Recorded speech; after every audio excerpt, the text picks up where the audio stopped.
My apologies. Thank you very much, for coming back, and we would resume our proceedings. Council, are we ready? We are ready, Mr. Chairman. Can I ask that the witness be brought in? Thank you.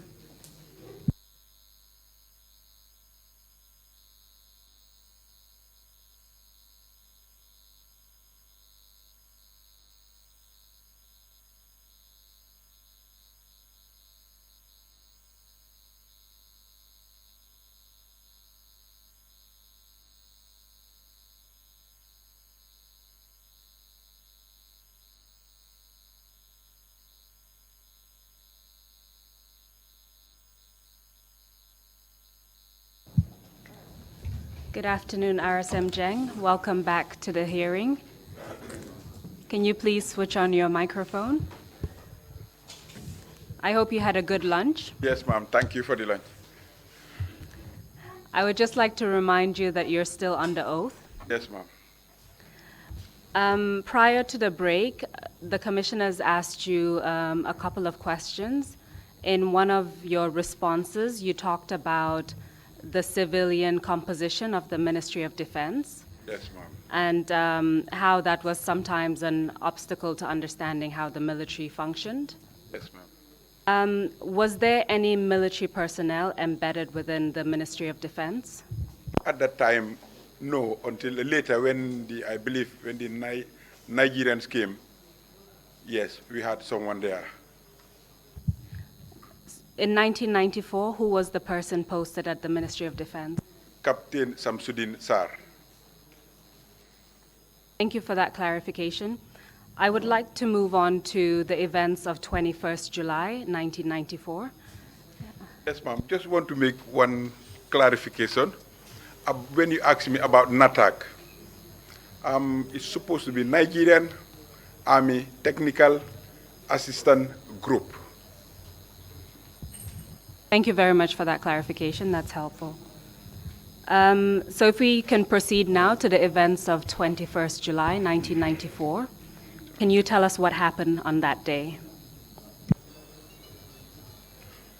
21st of July, 1994, I was at the Army headquarters.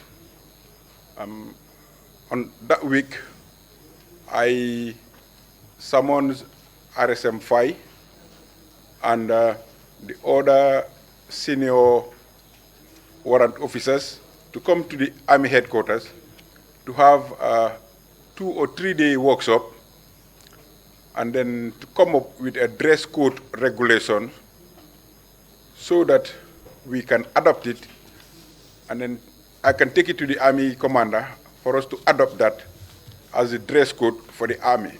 Because when I came back from UK, and whilst I was in Farafenye, I noticed a lot of irregularities in the way soldiers dress. So I wanted to make sure everything is standardized, because we have different types of uniforms. And then each one got a reason and why it should be worn.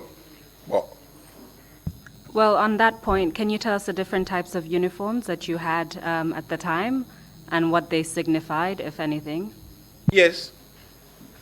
To start with, we have at the time what we wear when we're doing fatigue, as in general cleaning.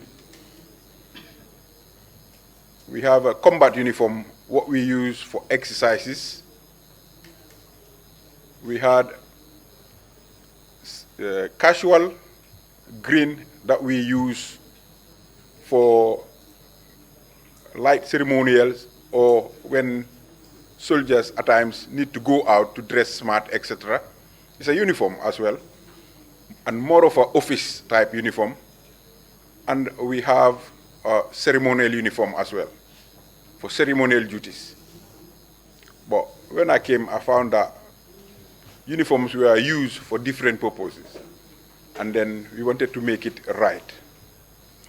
They were at the Army headquarters having that meeting themselves, and then 21st, round about 3 p.m. in the afternoon, the acting Army commander came down to my office and said to me he wants me to join him to the airport for the Guard of Honor. Then I asked, why, sir? He said, there was this rumor of coup, which is getting stronger and stronger. And then he needs to be at the airport before time, and then he wants to go with me. Then I asked him, do you have names of those involved? And he said, why am I asking that? I said, then we can evict their arrest before going to the airport, because we haven't got time. Any moment from now, the Guard of Honor should start. I was not supposed to be part of the Guard of Honor, because it was at battalion level. So he said, why am I asking that? And then we had a little bit of a disagreement. And then I said, okay, sir. I went to the office where they were having the meeting, and I told them that I'm going to use their Land Rover vehicle to go to the airport, and we'll send it back to pick them. So when you refer to the acting commander, is that Colonel Colonel Akoji. Akoji? And did you understand why he wanted you to accompany him to the airport? Well, according to him, he would need me at the airport because the rumor was getting stronger and out of control, out of hand. Obviously, he needed me to be there to somehow bring things under control. Is this back to the influence that you described earlier, the influence you have over the men? Yes, ma'am. So you went downstairs and requested to use the Land Rover. So that brought RSM 5 and the other warrant officers who were having their workshop. So I headed home, picked my uniform, my lunch, and my iron, went to the camp. On arriving at the camp, just before I enter, I saw the trucks with soldiers heading to the airport for the Guard of Honor. I stopped them and asked them back to the camp. The drivers came back to the camp. I asked them to come down and assemble by the flag post. And at the time, I saw Jibril Sey come in. I called him. And he said to me, he was told that I put him in the Guard of Honor at the last minute. I said, no, I did not get anyone or told anyone to put you in the Guard of Honor, but I would need you at the airport. At that time, what was Jibril Sey's rank and what position did he occupy? He was a warrant officer class 2 and a company sergeant major.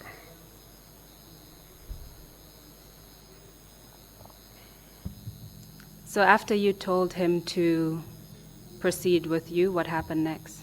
Yes, the soldiers came down of the vehicles and assembled there, waiting for me.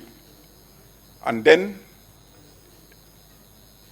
Lieutenant Edward Singate came very shaking to me and said to me, RSM, sir.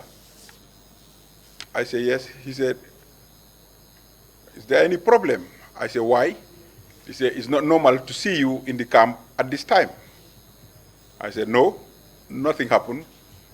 I'm here simply because since I came, I found a lot of things going wrong, and I'm rewriting back the parade formats we have, and Guard of Honor is going to be part of it. That's why I am here, to see how you people conduct the Guard of Honor. He said, I think there is more to it. I said, let someone tell me if there is anything happening. He went. Jibril Sey came to me, we stood aside. He told me that your coming to camp was very timely. I said, why? He told me that those vehicles were already loaded with live ammunition. Live rounds were loaded into the trucks heading to the airport. The fact that I stopped the vehicles and then asked everyone down for me to come and inspect them before they go, everything was unloaded, the trucks sent back to the armory. Did Jibril Sey stop the truck at all from leaving if he knew that there were live rounds in the truck? Did he have the authority to do anything about that? No, but I stopped the truck before they leave the camp. That was when I just arrived at the camp. But that was prior to your conversation with Yes. Jibril Say. He was not part of the guard of honor up to the last minute. Why he was put in the guard of honor, I don't know. What I'm trying to understand is why you stopped the truck as soon as you arrived. Okay, because the way and manner I saw the soldiers dressed, going for guard of honor, that was not how we prepare. Normally, if we have a guard of honor or any parade, soldiers will take 48 to 72 hours getting themselves ready, neat, signing boots, etc., to go to that parade. But when I saw them, I saw some of them with these dark glasses, goggles, some with red, yellow, green ribbons on their arms, which was very unusual for me. So at the time, I was very mad. I stopped them and then ordered everybody to come down and then wait for me by the flag post. And then that was that time, then Jibril Say came. And then after when I finished talking to Jibril Say, Lieutenant Yaya Jammeh came. And we went through the same conversation as Edward Singate. Tell us what he said and what you told him. When he came, myself and him, we used to call each other man. Man, man. He said to me, man. I say, yes, man. He said, anything happened? I said, no. He asked why I was in the camp at the time. I said, I'm just here to see how you people conduct the guard of honor so I can add it into my writings. Is there anything? He said, no, not normal for us to see you in the camp at this time. I said, let someone tell me if anything is happening. But that was it, and then he went back towards the officers' mess. And then... At that point, did you suspect any involvement in relation to Edward Singate and Yaya Jammeh at that time? No. Roughly how many soldiers are part of a guard of honor? We used to have about 2 platoons. There's about 30. So it's the color guard. So after you spoke to Lieutenant Yaya Jammeh, he went towards the officers' mess? Towards the officers' mess, yes. Can you tell us what happened after? Yes, and then I addressed the soldiers. I told them, we haven't got time. But I was very disappointed the way I found them dressed, ready to go for the guard of honor. The only thing that would stop me dealing with them when we come back from the guard of honor was if I have a good parade. And they all shouted, yes, sir, we'll give it to you. At this time, I was just using my own skills of getting the best out of them for what I was just made to be aware of.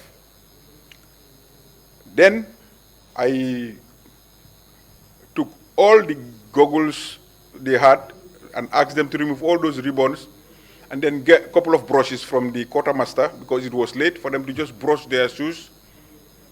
At the camp, I did carry out NSP, normal safety precautions, to make sure all the weapons were cleared in the camp. And then Say took my things, give it to someone to take to his house for them to get ready.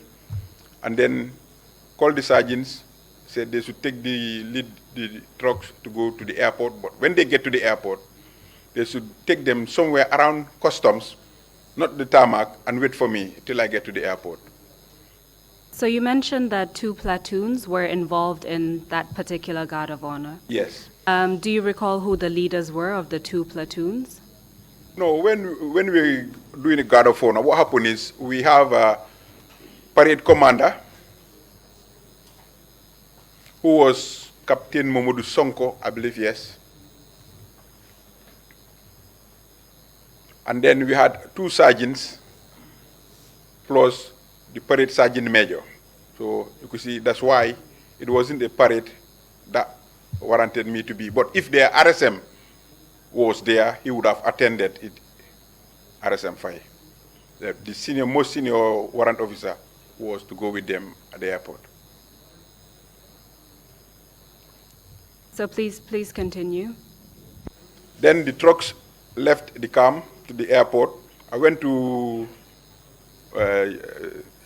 Jibril Sey's house to get dressed. On my way to Jibril Sey's house, we had a lady at the time who was living there called Tolel Jeng, married to couple Lysen, who was the very first one who said to me, RSM, your soldiers are not telling truth. They've been rumoring about coup. So I just walked past and then went to Sey's house. And then that's where I get dressed and then told Sey that he has to come with me to the airport. So came to the camp, bought vehicle, went to the airport. When we got to the airport, I went to the soldiers. They got down, assembled, ready for the guard of honor, sorry. And then I addressed them there again of this rumor been peddling around us and warned them about the consequences of any of them carrying live round or blank ammunition when they were not supposed to be in possession of any, and what the consequences could be. And they told me, sir, we haven't got anything. And it was the request, even their request, you can search us. I said, I'm not going to search you, but I will give you my bag. Walk back to the officers. But if any of you should be in the position of anything, just drop it on the floor. I don't need to know who dropped it or to who does it belong to. And they all shouted, no, sir, we are clear, sir. I say, okay, then we open the ranks and then do a normal safety precaution again at the airport. NSP, that's normal. We did that. How is that conducted? Yes, it is in the military. It doesn't matter, even if it's your commander or whoever, when he is to hand over a weapon to you, he has to do a normal safety precaution by making sure that there is nothing in the chamber and showing it to you to confirm that nothing is there, release and then hand it over to you. And you too repeat the same drill and then you move on.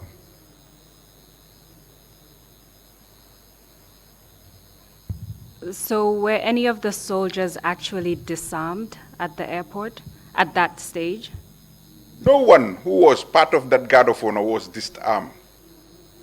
None of them was disarmed because they needed their rifles to carry on the drills they were supposed to be doing on the parade. There, the sergeants conducted the normal safety precautions, and then they were okay. I was happy. I went to the acting army commander and told him that I'm ready for the parade to move on to the ground. He said, okay, we can go ahead. There, I called him aside. I told him that the only person on the ground who's got his 9mm pistol and 9mm live rounds, 9 in number, was Lieutenant Yaya Jammeh. It was normal at the time for him to have it as the military police commander. He was armed. Even the military police personnel too were armed. But none of them were at the airport because they were not supposed to be there. They haven't got nothing to do there. It was only Yaya who was there as possibly the military police commander. Sorry, just to clarify, Lieutenant Yaya Jammeh was present at the airport? Yes, ma'am. But the rest of his military police were not present, They were not. according to you? They were not. Do you recall the size of the military police unit at that time? It was about, I would say about 7 to 10.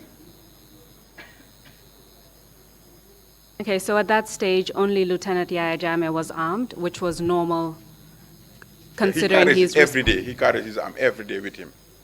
So what happened? While the acting army commander called him, I went and get the troops to march to the tarmac. They went on.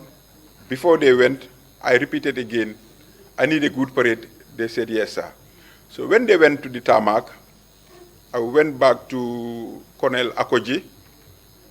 It was Colonel Akoji, myself, and other service chiefs, as in the Inspector General of Police, etc. That there was a category of ranks there.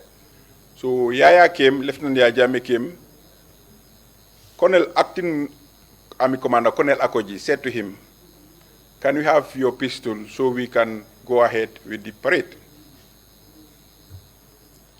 It was there my suspicion started to be confirmed, because Yaya's reply was, "Don't try to be a hypocrite as if you don't know what is happening. Don't try to be a hypocrite as if you don't know what is happening." What did you understand by that? Whatever was happening, he knows. Whatever was happening, he knows. Then I said to him, "Man, if your conscience are clear, can you hand over the pistol so we can start the parade?" He went on slowly, removing the belt, the host, and then Colonel Akoji stretched his arm. He brushes it off his arm. I took it off him, took Colonel Akoji's car keys, went and locked it in his car boot of his car. Now, understanding that discipline is an important matter within the army. Yes. When Lieutenant Yaya Jammeh brushed the hand of the Colonel Akoji, who was the acting army commander. Colonel Akoji. Exactly. Was anything done to Lieutenant Jammeh for those actions? Not there at the airport, but I believe if, under normal circumstances, if we were to go back to the camp, he should be dealt with. Because he was a commissioned officer, well, I would have expected him to be dealt with. Because if it was any rank below me.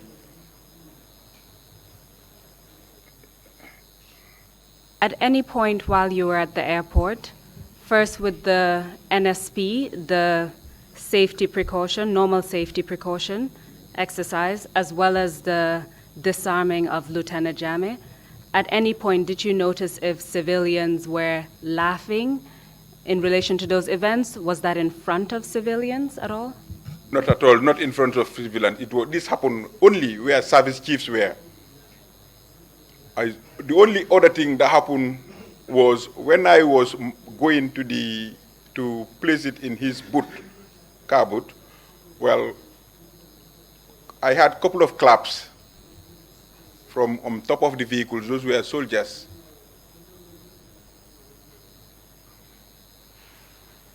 So after you took Lieutenant Jammeh's arm, did he stay at the airport or did he leave the airport?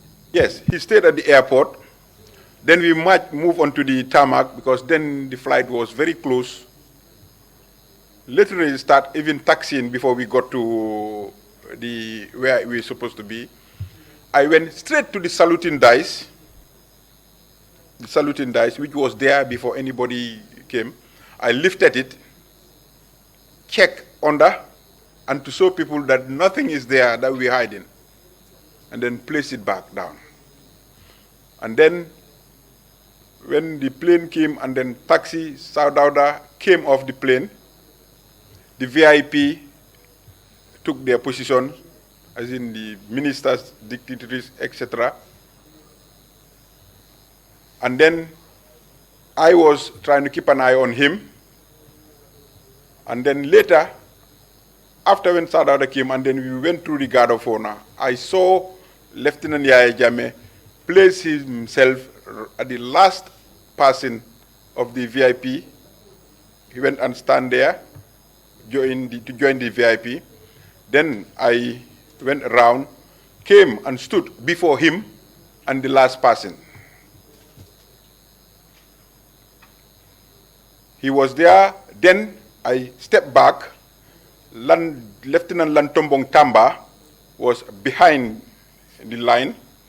And I said to him, I would like him to get a couple of his men to keep an eye on Lieutenant Yaya Jammeh, because he's the only personnel from GNA who is trying to be otherwise. This was exactly the words I used. You told us that it was normal for him to have his weapon at the parade. No, ma'am. It was normal for him to have his weapon as the military police commander. He always goes with it. But this time at the airport, because of what was happening, it was, then I told Colonel Akoji, the acting army commander, that the only person on the ground with his pistol with live round is Lieutenant Yaya Jammeh. If we can get it off him, then we can start the parade. I could not, because he's a commissioned officer. So that's why I wanted the army commander himself, acting army commander himself, to call him and get it off him. But I went and stood there when he called him. So you told Lieutenant Langtombong Tamba to keep an eye on him, get a couple of his men to keep an eye on him. What happened next? And where he went and placed himself at the end of the VIP lineup, he was not supposed to be there. Because he was not supposed to be there, I went and stood before him and the last person. When Sadauda came, the guard of honor came to greet with the VIP, so I will be the last person. After I finished saluting him, down, I turned facing him and Yaya Jammeh. I turned facing him and Yaya Jammeh. So Yaya saluted him, down, they shook hands, down, Sadauda went. That was the end of the line, Sadauda went. After that, I approached him and said, "Man, what is happening?" He said, "Nothing." Why did you refer to each other as man? Was there any particular reason for that? It was a nickname that we just calling each other.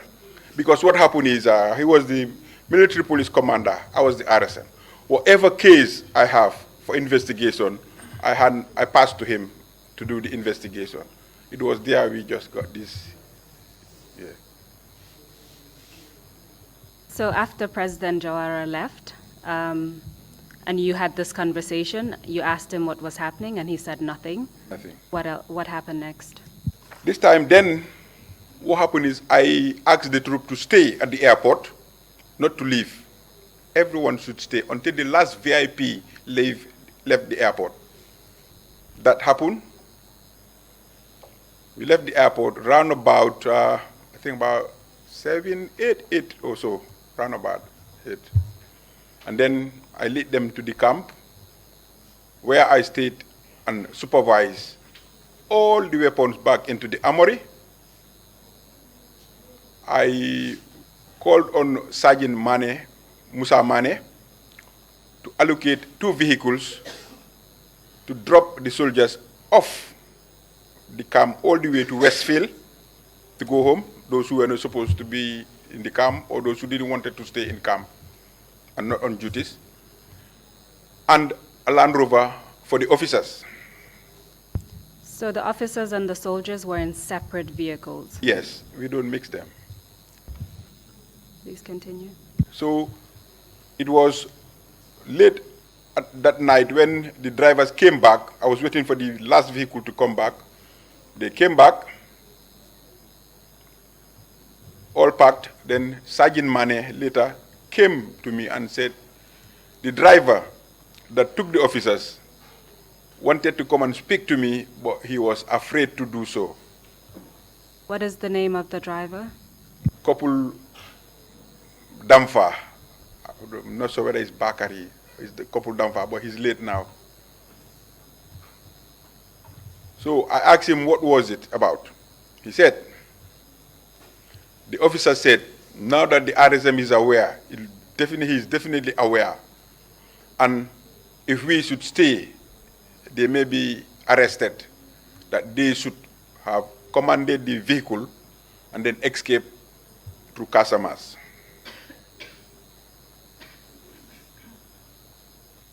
Did Corporal Damfa tell you which officers he was referring to? He didn't tell me what officers, but knowing the officers that the vehicle took to drop off, I would only believe it was those ones. And it was Lieutenant Yaya Jammeh, Lieutenant Edward Singate,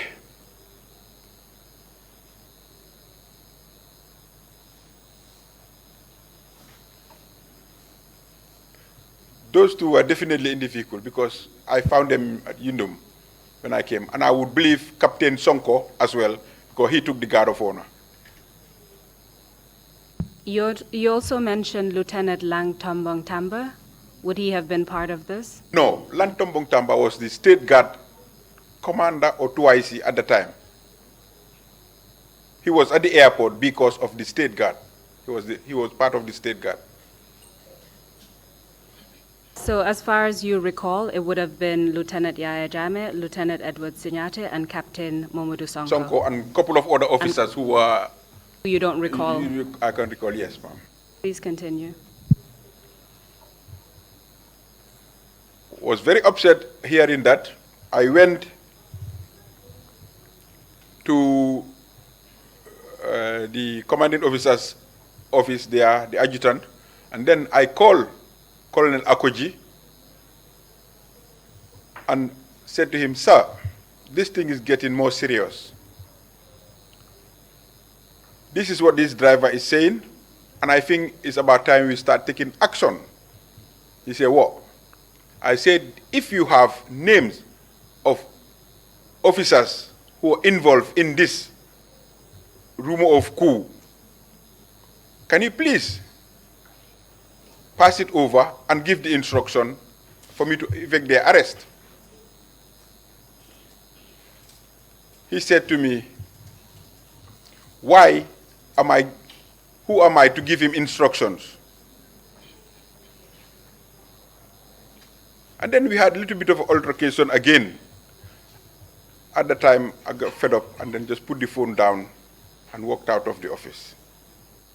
That was the second time that you were asking Colonel Akoji to Yes. give you the names of... If you have them. If he has them. Did you believe that he had the names? Yes, I believe he has the names because of what Yaya Jammeh said earlier at the airport.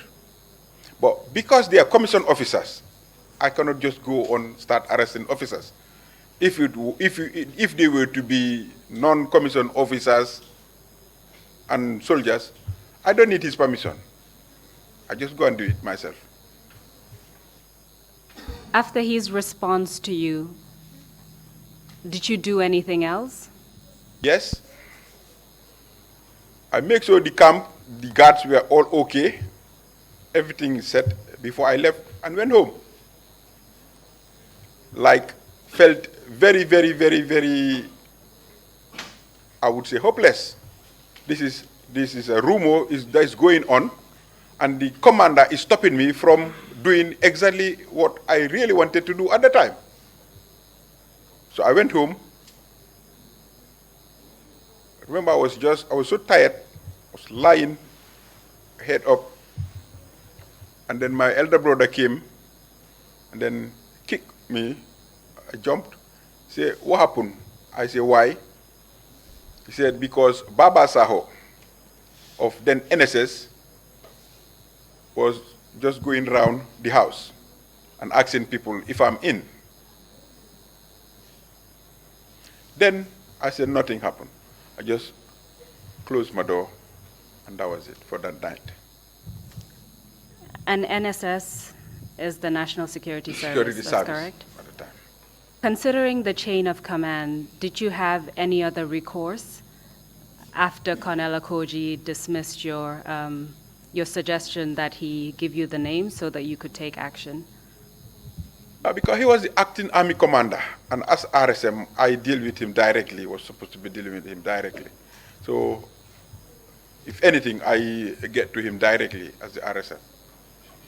So on the 21st of July, as far as you're aware, were either Colonel Dada or Colonel Guadebe present in the country? Oh, I forgot to mention that. Then Colonel Guadebe was in Nigeria. He went to do his final report before the 21st. And I remember when he was going, my last conversation with him was, "I'm going, when I come, we will start full-fledged work." And he himself said to me, some of these officers need to go back. By the time I come back, everything will be sorted out. Then 21st, he was not in the country. As far as you're aware, was Colonel Dada in the country on the 21st? of General July? Dada was in the country, was the general, was in the country. And can you explain again why you believe he was in the country on that day? He was in the country, he didn't travel out because I saw Dada 2-3 days before the coup. He was in the country at his residence. You explained to us earlier that he had refused to go back to Nigeria, and that created a command crisis, so to speak. Yes, ma'am. Because NATAC were taking orders, had so much respect for him, that he had so much influence in them, that the new army commander came, none of them went to pick him at the airport. I would say they were even afraid of going to meet him at the airport because Dada was present. So on the 21st at night, you were at home. Knowing what you knew about the rumors of coup and the information you received from Corporal Damfa, Yes, ma'am. you went to sleep, and then now the 22nd. Can you tell us what happened on that day? On the 22nd, what happened is, normally we have a truck. I used to drive to Banjul, but parking was a problem. Then I do join the vehicle that takes the men to the headquarters and take along breakfast for the guards as well. They pass by, pick me, and then we go. I was waiting for this vehicle until about 8:30, going to 9. Vehicle never turned up. So I decided to go to the main road and pick a transport to go to work. So when I got to the main road, waiting for transport, I found other soldiers whom we normally give lift to Banjul. Well, the next vehicle came, that was Captain JP Jase, Joseph Jase. He was driving his BMW, I think BMW 320, going to Marine Unit. He was working under the Marine Unit. Where were you waiting to get transport? Alinding Highway. So he stopped, and then I got in. As soon as he started driving, he said to me, RSM, what happened in your camp? I said, why? He said, there is this vendor who normally goes to sell at the camp, came back very early and told them that soldiers are just firing in the air at the camp. I said to him, possibly, it's because of this exercise they're talking about. He said, no, I think there is more to it. I said, well, not am I aware. Then we went all the way to about 200 to 300 meters before the bridge, Denton Bridge. This is Denton Bridge. We were stopped by Captain Amadou Souare. And then I noticed that they laid ambush just right at the edge of these mangroves was the main road. He had about a platoon there, about 30 men or so there. This is the TSG, former TSG. And then he came, checked in the vehicle, and I asked him if there is anything. He said no.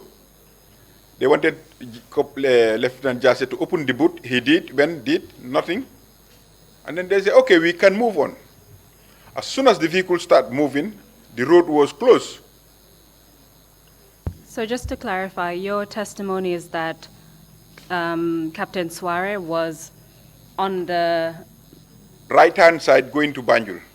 So it wasn't after the bridge, but it was before No, the bridge? it was before the bridge.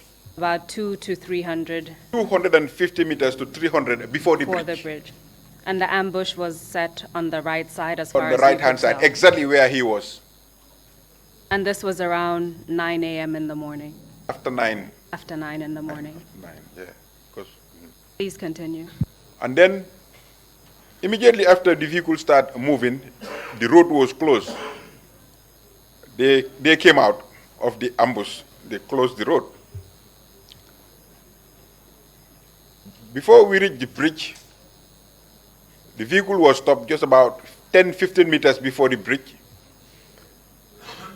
It was stopped by Sergeant or Staff Sergeant then, Alaji Martin, plus about 3 other TSG personnel. The other one was Gina Sambu. I can't remember the others. And then I asked why. They said they were there because they were instructed to stop me, RSM Jeng, from going into Banjul. And I say, why? He would not give me any answer. Who spoke to you at that point? Alaji Martin.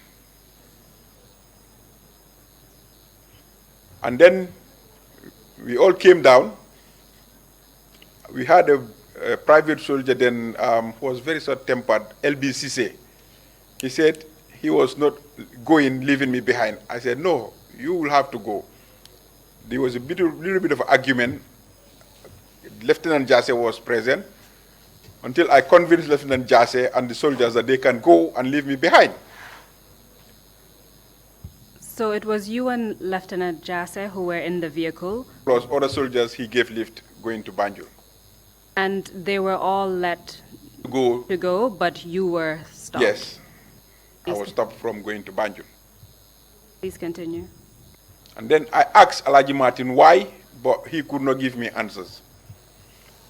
And then a few minutes later, they were trying to evict arrest on me. I said, no, over my dead body, not in uniform. I haven't done nothing, and I don't know why. I was not holding nothing apart from my pay stick, the stick I normally hold, and a little bit of a black folder, leather folder. So I said, no. We were there for about 15 to 20 minutes. Then I saw a vehicle drove to the bridge, which was GNA 47, I believe, the short Pajero that normally sweep for Sehu Sabali, then vice president, came, and in that vehicle was Captain Samsudin Sar and Lantombong Tamba. They came off the vehicle, right quarter wave into the bridge from Banjul. They parked the vehicle there, and then they walked halfway to the bridge. Samsar stopped there. Would not come to have any eye contact with me or so, for whatsoever reason, I don't know. Lantombong came to Alaji Martin, and they were talking. And then I tried to find out from Lantombong what happened and why am I being stopped from going to Banjul. It was there, they said, because soldiers were armed coming to Banjul and I was responsible. I'm not responsible. I don't even know what is happening. He went back to speak to Samsar, and then all of a sudden, I saw their attention being focused on the mangrove swamp just after the bridge from Banjul on the left-hand side. And then I could see Alaji Martin and his men too were paying attention towards that direction. Then I turned to see what was going on. I saw a section of soldiers from GNA, section about 9 men, plus a corporal from GNA, heavily armed. Heavily armed. And then I checked and recognized the corporal, who happens to be Tumbul Tamba. I shouted his name, and he responded, yes, sir. I said to him, come here. And you said they were heavily armed. What kind of arms were they carrying? They had machine guns and rocket propel grenade launcher, RPG. I was worried because, for me, most of the soldiers in Yundum at the time didn't even know that we had those weapons. to see them out now, them holding it without even going through the training to use it, that was a real cause of concern for me. When he came, in their presence, I said to him, why are you people so heavily armed? He said, sir, officers armed us, sent us to come and secure the bridge, that they're coming. He say which officers armed them? No, didn't. Then I said to him, okay, go back to your men. He took a couple of steps, about 5, 6 steps, stopped, turned back, came again and said to me, but sir, we were told that after we secure the bridge, when soldiers come, we'll meet you in Banjul. By who? Officers. I said, I don't know. I'm not even aware of what is happening. At that point, he was suggesting that his understanding was that you were part of the coup. Yes, the soldiers were made to believe that I was part of it. And I believe that's why most of them took part. As a corporal, he was essentially under you as an RSM. Yes, he would be under me. So after he said that, what happened next? And I told him, no, not am I aware of anything happening. So I asked him to go back to his men. And then I turned round to Lieutenant Lantombong Tamba, Alaji Martin, and said to them, whatever is happening, you people should use my presence here to stop these people from crossing the bridge. All I would need is try get me a good reinforcement from Banjul. I would use these soldiers as well to join me. We will stop whatever is coming to the bridge. You mentioned Captain Samsudin Sar. Was Yes. he present at that point when you He were was having standing by his car.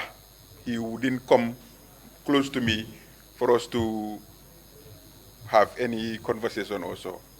So at that point, when you spoke to Sergeant Alaji Martin, as he was at the time, and Lieutenant Lang Tombong Tamba, I could hear. did you believe that they were part of the coup? Because you were suggesting that they use your presence in order to stop what was happening. No, I offered them to use my presence at the bridge at that time to stop soldiers coming to take over the bridge or cross if they can get me reinforcement from Banjul, and I will use those soldiers who are already there to join me to stop it.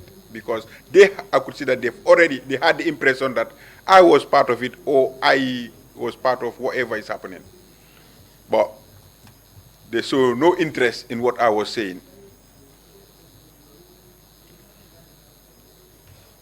At that time, I had the former Deputy Inspector General of Police, AIG Chongan, communicating on the radio with them about whatever was happening, but I didn't see him at the bridge. Did you hear any of that conversation? It was on radio, and then I could not get exactly what they were saying. What And happened? then, this time, Alaji Martin and his group were bent on arresting me, asking me to join them into the police post at the Denton Bridge. I said no. I remember when we were having the argument there was this driver, there was this tailor called Mustafa Drame, who used to have his tailor workshop at #1 Allen Street. He saw me and he asked me if there was anything. I said no, and then he said if he should go back home and tell my dad. I said no, I'm fine. After that, about half an hour later, I saw 2 trucks full of soldiers in combat ready stopped exactly where Captain Arme Suare laid his ambush and asked them, and once they jumped off the vehicles, they asked them to stand up. They all stood up. The next thing I saw is, which I believe they asked them to turn their berets. Could see them changing their berets because they had a red berets, and underneath the lining was black. I could see them turning their berets, and all the berets all of a sudden turned black, and they were asked to join them. They all went the back of the soldiers.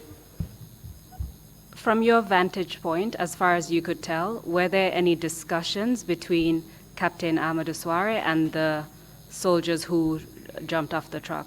No, all I saw was soldiers. As soon as they jumped down, they gun point them, and then you could see from Souare all the way down, just turn their berets, and then fall in at the back. From that truck, you mentioned soldiers. Were there officers? From the distance I could only see soldiers jumping down. And then it was there, then I said, well, I saw my people. Let me go and join them to find out what happened. As I was walking, going towards the soldiers, I was very worried for a negligent discharge to happen because rifles have been cocked, engaged, trying to force me to stop. I continued walking. They were following me, asking me to stop. I continued walking. At this point, Lantombo Tamba went back to join Captain Sar, that vehicle. We went up to about 30 to 25, 30 meters, and we were asked to stop. We stopped. Then I started to recognize some of the people who came from Yundum. Then Lieutenant Yaya Jammeh was very visual. You can see him. Open. Apart from Lieutenant Yaya Jammeh, who else did you recognize? Captain Mamadou Sonko was part of it. Edward Singate was part of it. I believe Sadibu Haidara was there. And then other ranks and men were there. But most of the soldiers and non-commissioned officers were avoiding eye contact with me to recognize them. Even Edward Singate was avoiding me. So Yaya said... As far as you could tell at that point, was Lieutenant Sanasabali part of that group? No, it was not. Please continue. Then Lieutenant Yaya Jammeh said to me, man, I said, man. He said, what happened? I said, I was going to walk and I was stopped here. Can someone tell me what's happening? He said to me in Wolof, "Ni amuñ fayda," as in, they are foolish, something like that. And then, come, we will explain to you. So I went we were standing about 3-4 meters before the line up there. And I asked, what's the problem? At the time, he said to me, we're going to Banjul to demonstrate against NATAC. This is the Nigerian Training Assistant Group. Then I said, why? He said, everyone knows and sees that all our privileges have disappeared or gone since they came. But then I said, but don't you think there is another way we could channel it and get our points across? He said to me, man, this is why you were not informed of what is happening. You know, if you were to be informed, you will not take this route. Just as I was about... So at that point, what he mentioned was protests against NATAC. Against NATAC. It wasn't A as coup. far... Protest against NATAC. Please continue. Then he came, before I say anything again, he didn't wanted the soldiers to hear possibly what I was going to say again also. He said to me, let's stand aside for an explanation. We went aside. He said to me, we all knew your position. You will not support this. But there is more to it. Didn't say what that more mean, but there is more to it. And the fact that we all know that you've had enough and you decided that you're leaving at the 30th of July, I was going to leave the army. That's why we didn't involve you or inform you of anything.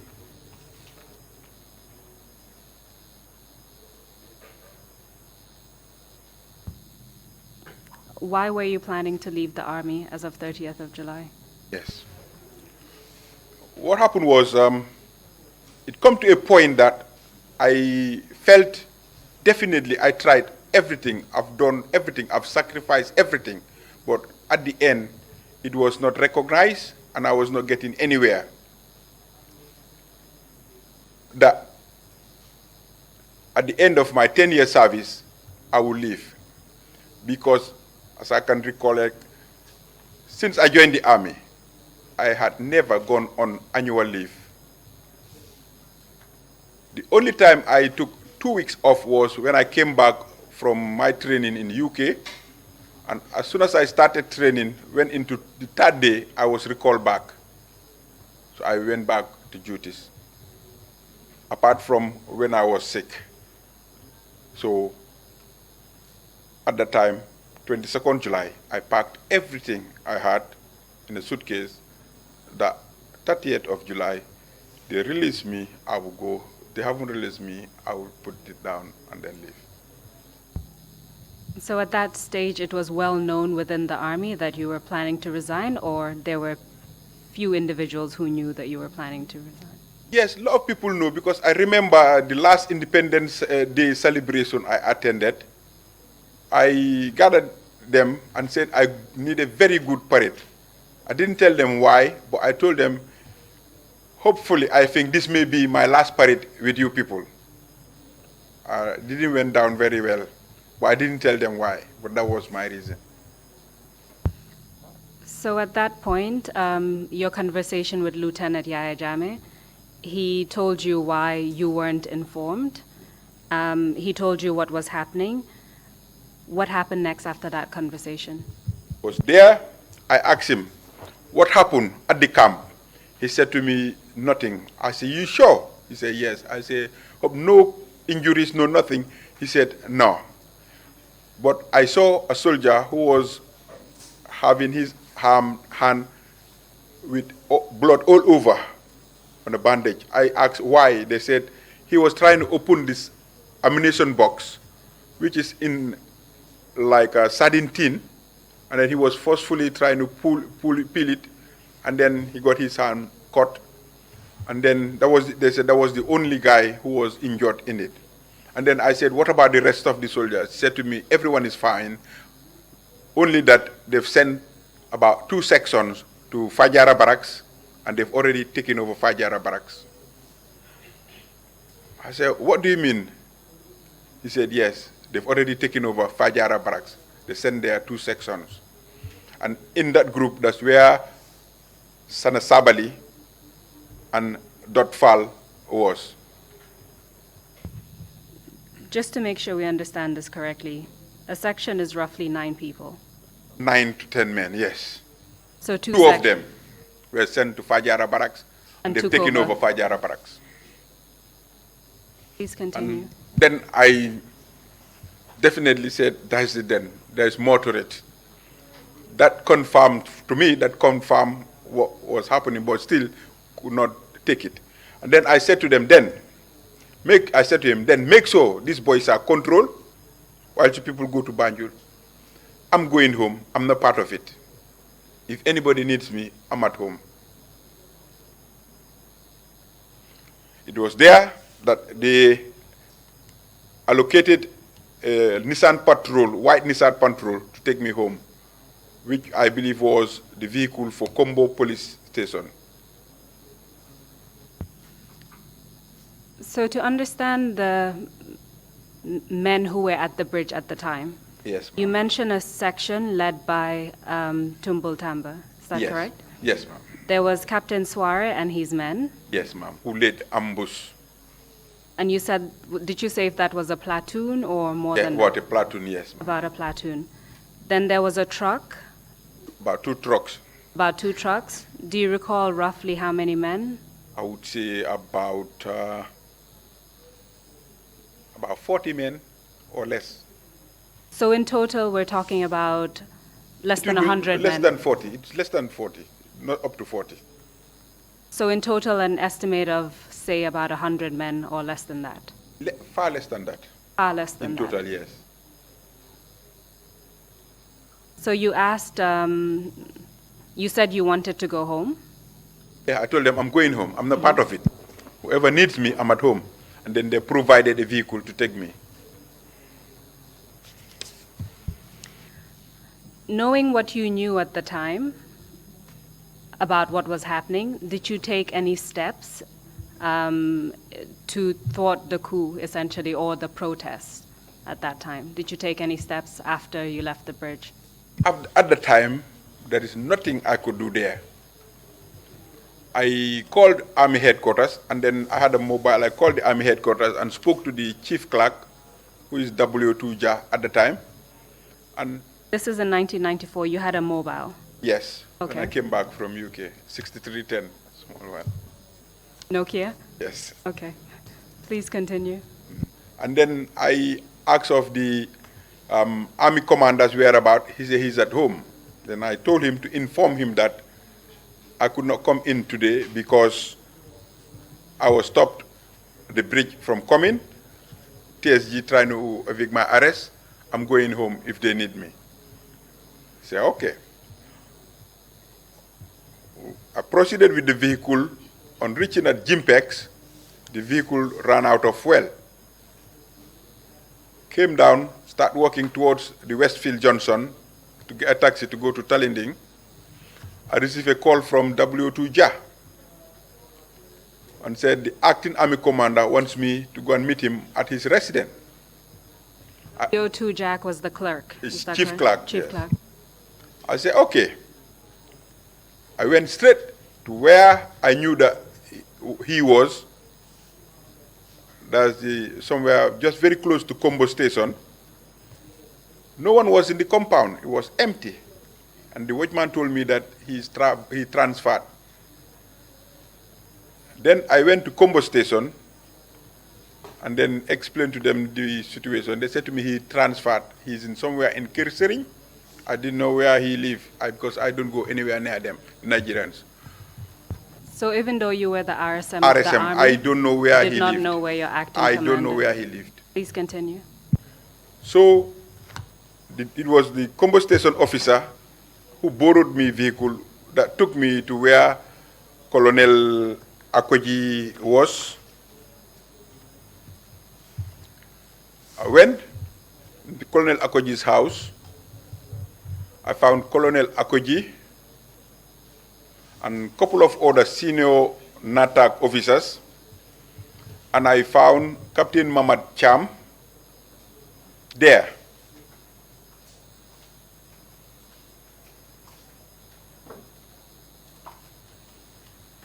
Yes. And then when I got, he told me that, have you seen the boys? I said, yes, sir. I was stopped at the bridge by TSG trying to arrest me. And I explained to him later, I saw the boys coming. I went to find out what happened, and they told me they were going to Banjul to march against NATAC. You were speaking to Colonel Akoji. Colonel Akoji. And then he left. Barely 10 minutes into the room,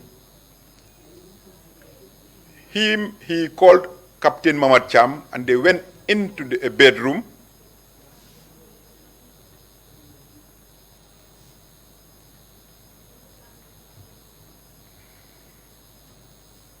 Sorry, before he called Captain Cham into the bedroom, I believe he received a call.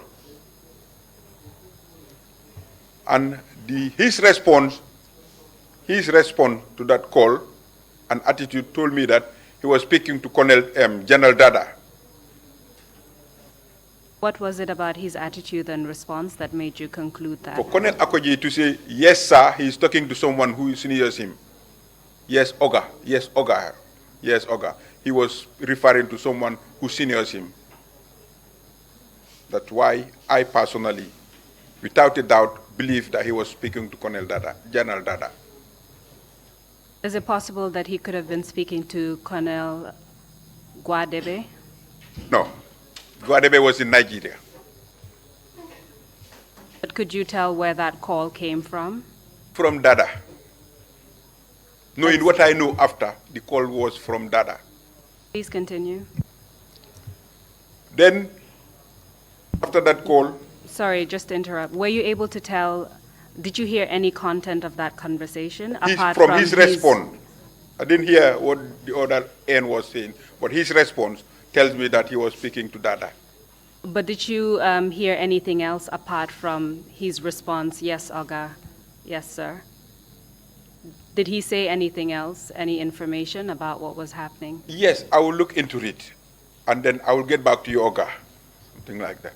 And then he called Mama Cham and invited him into a bedroom. They went into the bedroom. Don't know what they discussed there. He came back, he came out, his phone rang. He received a call, and he said to that person, give me 10 minutes and call me back. That was the end of their conversation.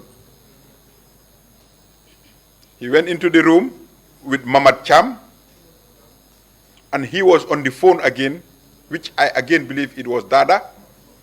And this time when he came out, he said to me, RSM, that call was the Nigerian Army Chief of Defense Staff, who was General 1 at the time. Nigerian? Sorry, Senegalese Chief of Defense Staff, General 1.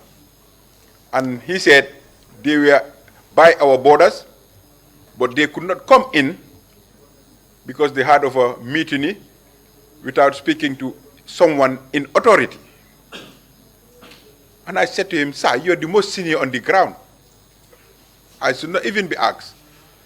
And then there came again, who am I to give him instructions? Why asking me? I don't know.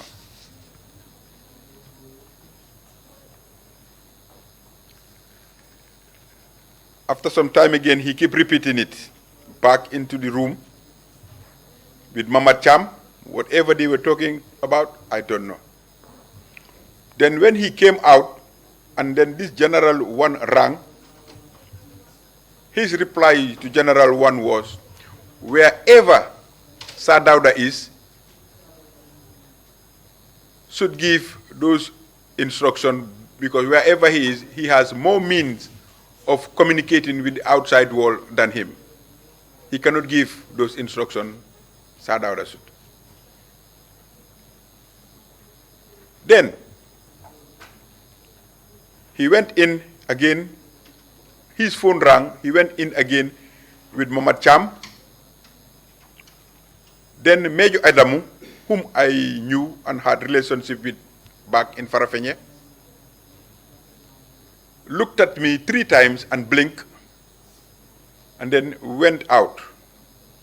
I follow him. And it was there that he said to me, whatever happened, leave this place immediately.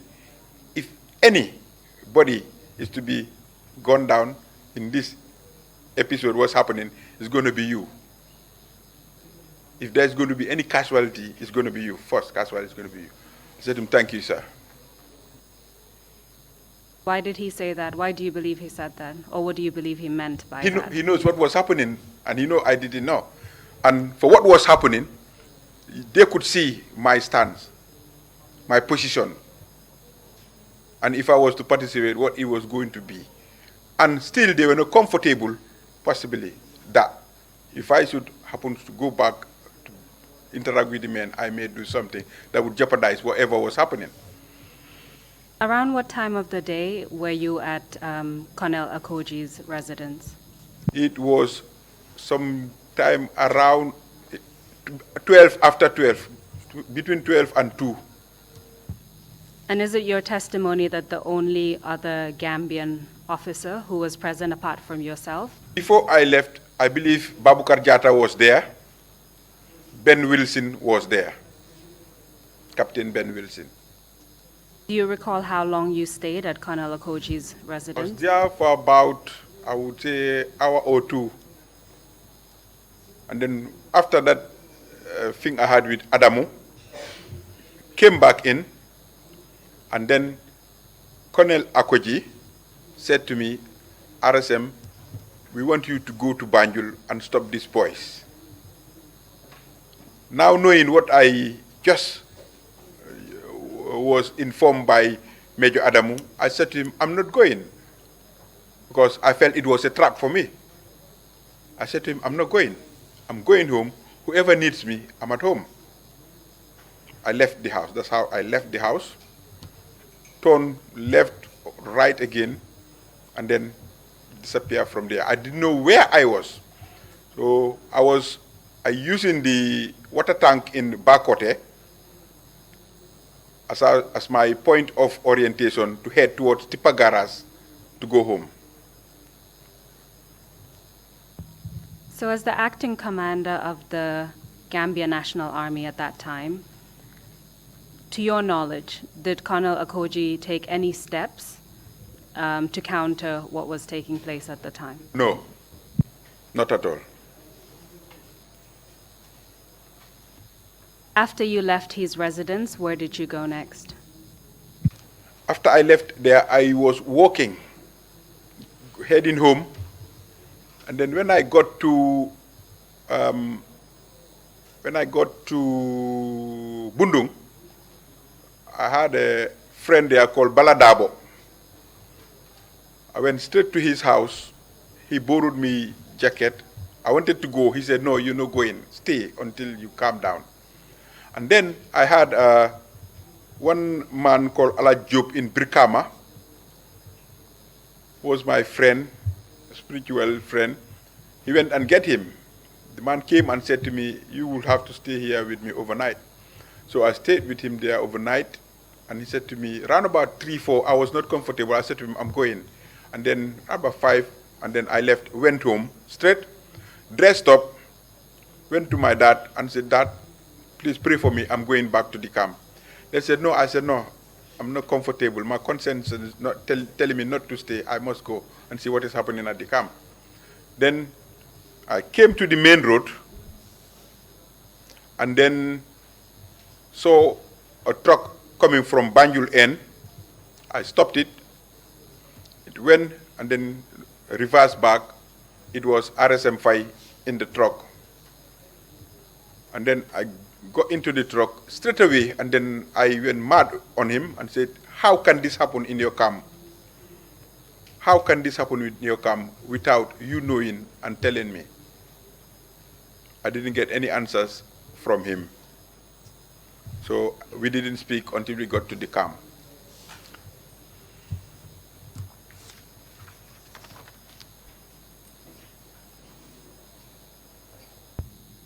I think we can continue for a few more minutes and then defer to the commissioners for questioning. I believe we have about 14 minutes left.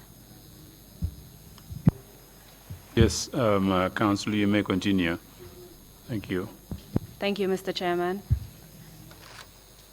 So continuing from where you left off, RSM, what happened when you arrived at the camp? And this we're speaking of the 23rd July, 1994, the day after the coup. Yes, ma'am. When I got to the camp, the first thing I noticed was I saw the Nigerian High Commissioner's vehicle was impounded. I was very worried. Why would a diplomatic car be impounded in the camp at the time?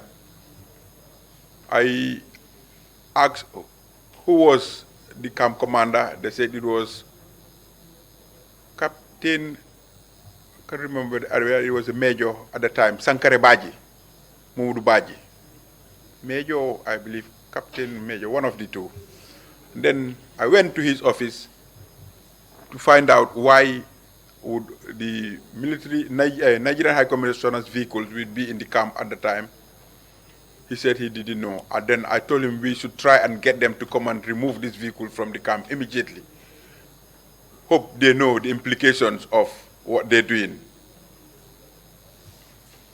And then I went back to the guard room where I saw some senior officers being detained.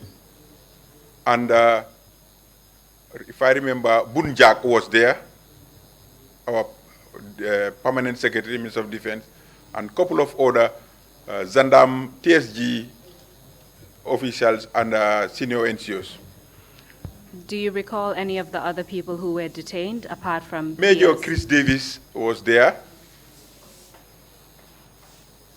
The adjutant, Lieutenant Gomez, was there.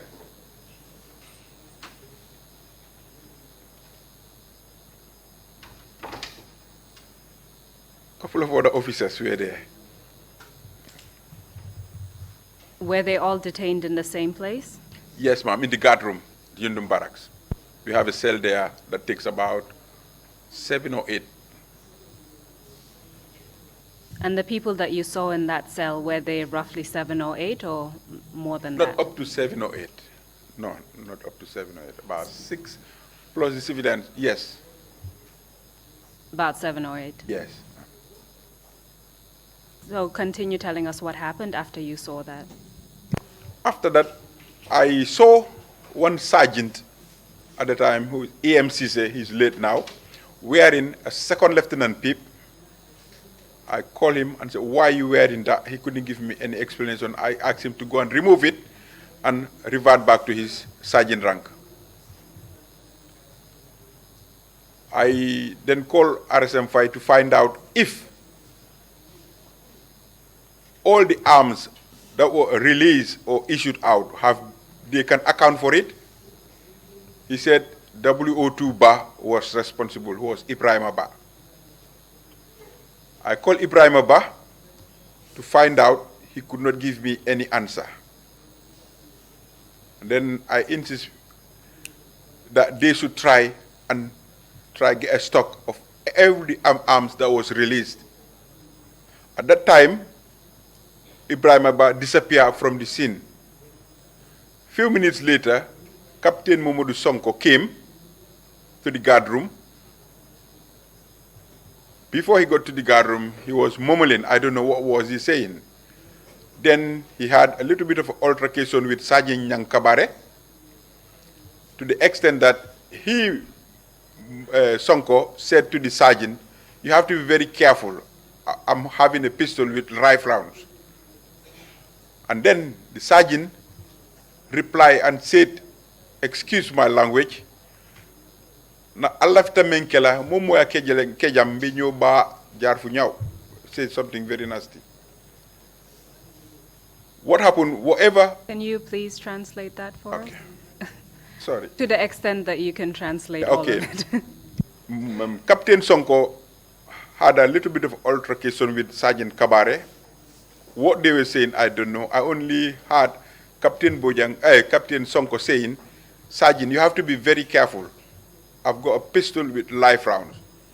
And then the sergeant replied back by engaging his AK-47 correct in whatever you people want or planning to do, it will not happen here. If anybody try it, possibly that will be the end of it for all of us. It was in a different vocabulary, yes. And then I called on RSM 5 to take the weapon off Sergeant Kabare and clear it. And then turned around and said to Kabare, don't you know that you are speaking to a commissioned officer using such language? Behave yourself. And then said to me, RSM, sir, you don't know what these people are up to. And then, this time, Ibrahim Abba was nowhere to be seen, W2 Ibrahim Abba. After an hour or 45 minutes or so, we saw a convoy coming into the camp from Banjul. The convoy came. It was led by Sana Sabali, Edward Singate, and then Samsudin Sartu came off. Sana Sabali went mad. Who was responsible of these lies? Who was responsible of these lies? I don't know what he was referring to. Meaning, whatever they were told and what he found at the camp was not true. And then he invited me to the RSM's office. We all went. And he said to me, they were told that I was regrouping, reorganizing the soldiers to go after them. I said to them, I'm not even armed. You see, all the soldiers were armed, I'm not even armed. All I was doing is trying to bring back order into the camp because we need it. It was there, whilst we were talking, a report came to the camp that a grenade exploded in Sokoto. A stick grenade, Chinese stick grenade. Say, that's it. And then he said to me, but that's okay. He left. Back into their vehicles. Vehicles start to move out of the camp, about 100, 150 meters. They stopped. And then he came back, they came back, and he said to me, we went back into the RSM Vice office, and he said to me, because I choose not to be part of it, and now that they've already have finished what they were doing, it will be okay if I just stay away until they're ready. They will let me know what my fate is. Who said this? Lieutenant Sana Sabali. Please continue. Then I said, okay. They left. For me, at the time, the safest place to be was the guard room where the detained officers are. So I went to the guard room and said to the guard commander to search me to join the detained. He said, no. I said, no, search me. I'm going there because I'm not armed. I will not sit idle for someone to just, that's just me thinking, come behind me and shot me. And then I went there. He said to me, he will not search me. I just removed a couple of things I had in my possession and I just placed it on the decks and then went. I remember I had some money in me. I just went and joined the officers there. We were there until about 8 p.m. If I can just stop you there. So the events that occurred happened in the morning or in the afternoon? Sana Sabali and others coming to the camp? They came in the afternoon. That was in the afternoon? Yes, in the afternoon. Okay. Before we proceed to what happened at night, I think this might be a convenient place to stop. No, we have 5 minutes, so I'll let you continue with what happened that night. So we're still on the 23rd of July? Yes, ma'am. At night. And you're at Yundum Barracks in the guard room? Yes, ma'am. Please continue. Around about 8 p.m., Lieutenant Edward Singate and Sadibu Haidara came to tour the camp. I remember when they came to the guard room, I was already with the detained officers, senior officers. I was sitting down, and then he stood by the door and said, "Who's that?" And then someone was saying, "RSM Jeng," and I turned. He went down. Don't want our eyes to be too far.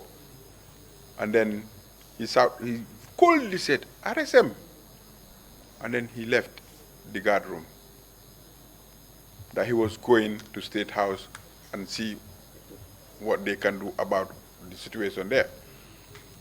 So we were there. Round about 2 in the morning, I had my name being shouted. It was it was Captain Durcham. "Where is RSM Jeng? Where is RSM Jeng?" So I stood up. He said, "Bring him out." I came out. He said I was needed at the State House for a meeting. I said, "Okay. Can I take my things?" They said, "No. Let's go." I came out of the guard room thinking I was going to go in his car. He said, "No." Then the Toyota Coaster, the car is 24 passengers, was parked outside. They said to enter. Whilst I was going in, I sort of missed my step, and I could had a rifle being engaged. I said, then they should put the lights on for me to see where I'm going. At that point, when they flicked the lights on, I was very worried because I saw a machine gun right behind the driver, facing the back, and there was another one at the back, facing the driver. And I have to sit in between these two machine guns.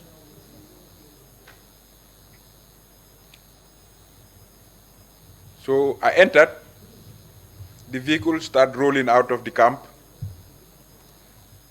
At that point, I thought I was going to be executed. So the vehicle started rolling out onto the Banjul highway. We came all the way to exactly the very spot Suare laid his ambush. The vehicles indicated right and stopped. Captain Cham came and was shouting and insulting the driver. Why is he slowing down, not speeding up to follow his convoy? Then I said to him, Captain Cham, be very careful. He said to me, I'm not talking to you. Then we found out that the driver was crying, that he was carrying me wherever he was going to. He was crying. And it was that same couple damper again. So the vehicle started rolling in speed this time to mile 2. When we got to mile 2, then I said, thank God, I'm going to be locked up. And then that's how it started. I went into mile 2 as the first person to be taken to mile 2. Thank you very much, RSM. I believe it's a good place to stop, and we'll continue tomorrow morning. Mr. Chairman, I hand the floor over to you. Thank you. Thank you very much indeed. Council, I'm not sure in this circumstance if we can pose any questions. Commissioner Sama, would you agree with me that we wait till tomorrow and he finishes? I'm fine. Thank you for that understanding. Thank you very much indeed. Mr. Jeng, wonderful. Thanks for your testimony. I hope you have a good rest this evening, and we will come back here at 10 o'clock tomorrow morning. Thank you, sir. Meeting is adjourned. Thank you.